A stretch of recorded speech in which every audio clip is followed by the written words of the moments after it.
As always here on The Money, we have grown-up conversations with people who really know their stuff. And on that note, I'm delighted to welcome our panel, former Treasury economist Julian Jessup, now of the Institute of Economic Affairs, Marco Vicenzino, the geopolitical analyst. We also have David Fife, the chief economist at global intelligence provider Argos Media, which specialises in writing about oil and gas. And of course, our On The Money regular in the studio, Jasmine Birtles, founder of MoneyMagpie.com. Welcome to you all. Let's start with you, David. We're a few minutes into this OPEC meeting. What are we expecting?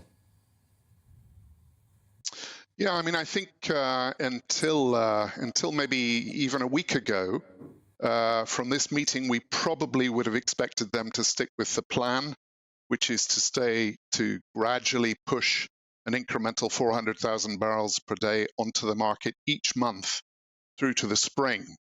I think with the emergence of Omicron and the fact that prices are now, flirting with $70 or below for Brent, it's quite possible today that they'll come up with a decision to defer that increase in production for January. Now, there are some producers, Russia, the United Arab Emirates, who probably will argue against that and have been on record saying that they think production increases should continue.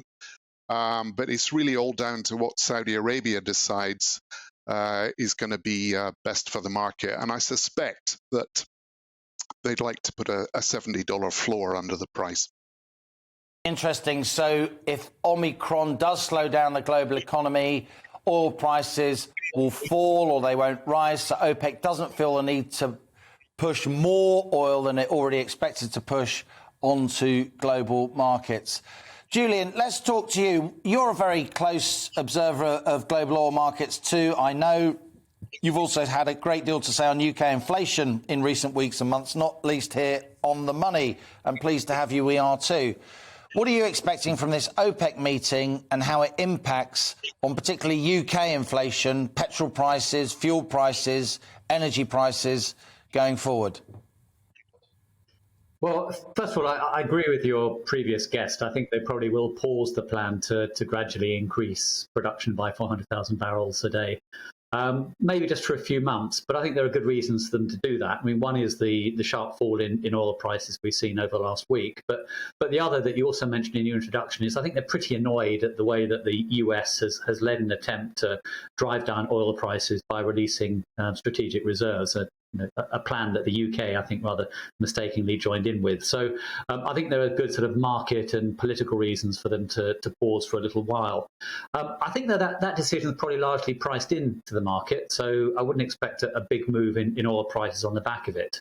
And if we step back and look at the big picture, even after the sharp fall we've seen over the last month or so, oil prices are still near multi-year highs. So even if the price of petrol drops a little bit in the next few weeks, I think it probably will, it's still going to be a lot higher than before the pandemic struck.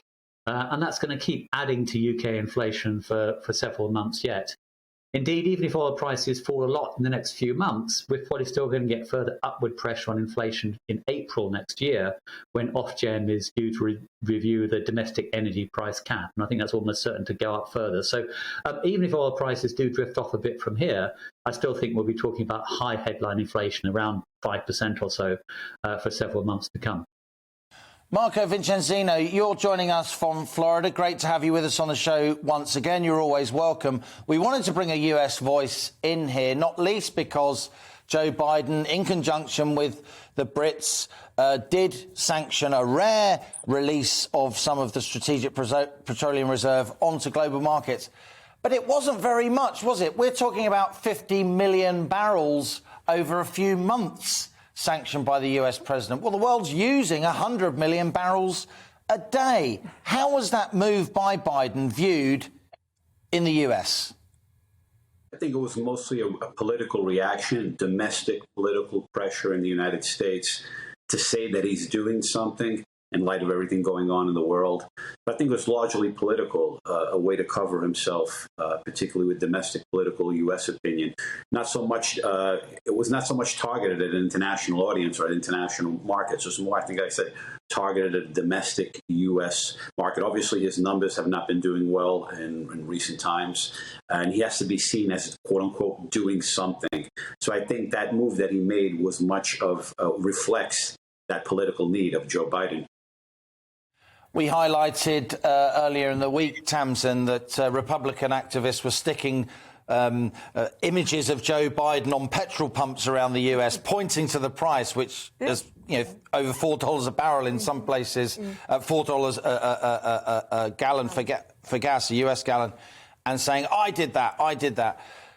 Why is the stuff that we're talking about here, global oil diplomacy, OPEC, exporting cartels, why does this stuff matter for ordinary men and women watching this show? Well, it's the price of petrol, and they do say that in America, if you can't fill up your car, that's when you change the government. I mean, it has that kind of effect, certainly there. And here, it affects us very much in our pockets. So it's not just us individually filling up our cars, but also it affects the price of everything else because, of course, everything has to be transported. So, as we've already talked about inflation, it hits us, the individuals, the consumers, in our pocket on a daily basis. So we're very interested in the price of petrol, definitely. David, it strikes me that lots of us these days have lost sight of the power of OPEC. At least that's my opinion. That's my view of the media. Back in the 70s, 80s, the time of oil price shocks, we all understood how powerful this Middle Eastern-based cartel was. But it strikes me when you look at the numbers, they're still controlling 50% of global production if you include Russia, not an OPEC member, but as part of the OPEC Plus group. And they control 90% of known global oil reserves. That's oil in the ground and under the sea that we know of. Do you think we're in danger sometimes, without being alarmist, of underplaying just how important OPEC still is? I think you're absolutely right to highlight their pivotal role. And I do think a lot of people, until about April of last year, at the depths of the pandemic, a lot of people had pretty much written off OPEC or OPEC Plus. And at that time, when oil demand globally was collapsing, they came up with this deal to slash supply by 10 million barrels per day, which very few observers would have seen coming, or indeed seen them managing to stitch together a deal of that sort. And really, in the period since then, they've been pretty successful in slowly releasing oil back onto the market, keeping prices for their budgets relatively high. Obviously, that's been a source of concern for the US, for the EU, and others. But I think actually, OPEC Plus is very much back in the game. And anyone who underestimates their ability to influence the market is going to be surprised. Julian, the Bank of England will be watching the oil price closely, won't they? You and I have been critical that they haven't moved on interest rates here in the UK yet. If OPEC does basically decide that Omicron means that they don't have to bring oil prices down because a slowing going global economy will bring oil prices down, doesn't that make it less likely the Bank of England will raise interest rates? Well, I mean, first of all, I hope it doesn't actually matter either way. I think it's important not to lose sight of the big picture, which is that the UK economy has recovered to close to pre-COVID levels and inflation is well above target. So I think the justification for keeping interest rates as low as they are now and continuing to pump loads of money into the economy, that justification has now gone. As far as the impact of petrol prices is concerned, I'd be sceptical that's going to be a game changer for the Bank of England in any event. That's partly because I think fuel and petrol prices are going to remain relatively high and still be adding to inflation almost regardless of what the OPEC decision is today. But also, I think there's a danger of focusing just on specific prices and not looking at the bigger picture. So what we're seeing now is that the initial increase in inflation, which was led by energy prices and a few other bits and pieces, is now spreading into the wider economy. So underlying inflation is picking up. So even if petrol prices do drop back sharply over the next few months, it might simply be that the underlying inflation pressures pop up elsewhere. And given that we've got all this cheap money chasing too few goods and services, I think there's a danger of focusing on just one or two items and not forgetting that underlying inflation pressures in the economy overall are still very strong. Well said, that man. Marco Vicenzino, let's give the last word to you. Have to be brief, I'm afraid, because we're up against time pressures. To what extent do you think Biden is going to go back on previous decisions to restrict the US oil industry? President Trump seemed a lot more friendlier towards those shale oil producers. Do you think Joe Biden's Democrats will eventually go that way, particularly if they think the US is coming under pressure from OPEC?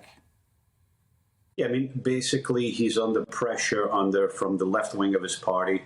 We call them the progressive movement in terms of for environmental purposes. So he has to take that into consideration, but he has to take into consideration market realities. Is that he's going to need the cheaper price of oil in order to, he's looking at the 2022 midterm elections in November of 2022. So he has to basically strike a balance between pressure from within his own party and the realities of the market and the wider American public in terms of what their needs are. Thank you very much for that, Marco Vicenzino. Great Christmas tree there in Florida, just behind your head. Thank you also to Julian Jessop, former Treasury economist, of course, and to David Fife, chief economist at Argos Media. Always welcome on the show.